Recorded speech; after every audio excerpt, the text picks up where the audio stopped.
teaching.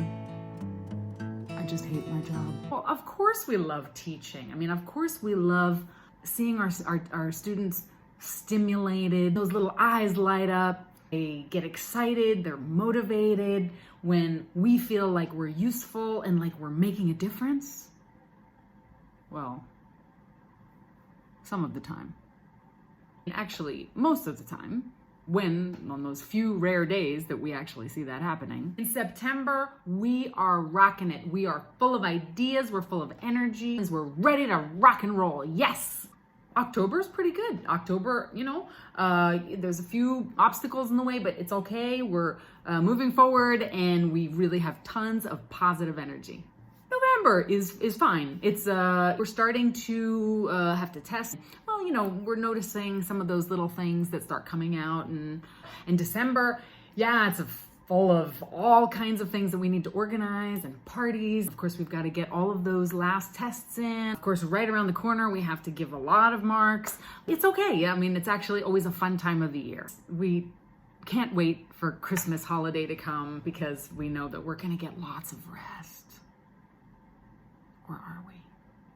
Actually, we tend to forget every year. It's kind of like when you give birth that you don't remember all the pain. Well, that's kind of what happens with Christmas holiday. You don't remember that you actually spend most of the time buying food, preparing food, eating food, cleaning up after food, and then trying to make sure that the house doesn't look like a bomb hit it with everybody hanging around.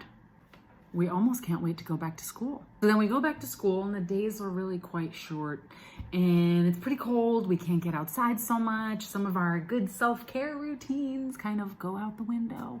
We are teachers, okay? We can do this. February. This is really starting to get to me because February, it's the shortest month of the year, but somehow when you're working in a school, it's the longest month ever. March. You start seeing June looming on the horizon, but it's so far. You're behind in everything. You've said yes to too many things, and then your administration has all kinds of great new ideas that we're going to change tomorrow. April. We just got a change in government. We have a new Minister of Education. We're no longer recognizable. We haven't been to the hairdresser in months. Self-care routine? Are you kidding? This is like the Hunger Games. And then there are the parents. The parents who email and call, tell the principal, and threaten to go to the inspectors because you're not paying enough attention to Joe, or you're not really giving enough special attention to Melissa, or those two kids are bullying their other kid, or maybe you're not teaching the right way. You know what the right way is? The right way is more modern, or it's more traditional, it's friendlier, or no, it's more based on making sure that they do really well in the tests so they can get into university so they'll have a future. You need to smile more, or that you need to be more serious. You need to give punishments, or that you should be encouraging them with positive behavioral methods. You crawl home on Friday and you just dream of sleeping. You lay in bed, battling insomnia, dreaming about that flower shop that you always wanted to open until you decided to become a teacher. Yes, flowers. Where it smells nice. It smells a lot better than teenagers. Everyone's happy when they come and buy flowers. Ever notice that? How am I doing? What do I need? How do I feel? When was the last time I spent a weekend not thinking, eating, drinking, sleeping, everything about school? The weekends? I mean, when was the last time you spent a weekend actually doing what you're supposed to do on a weekend? Enjoy some leisure time? When was the last time I read a book? Really read a book that wasn't for school?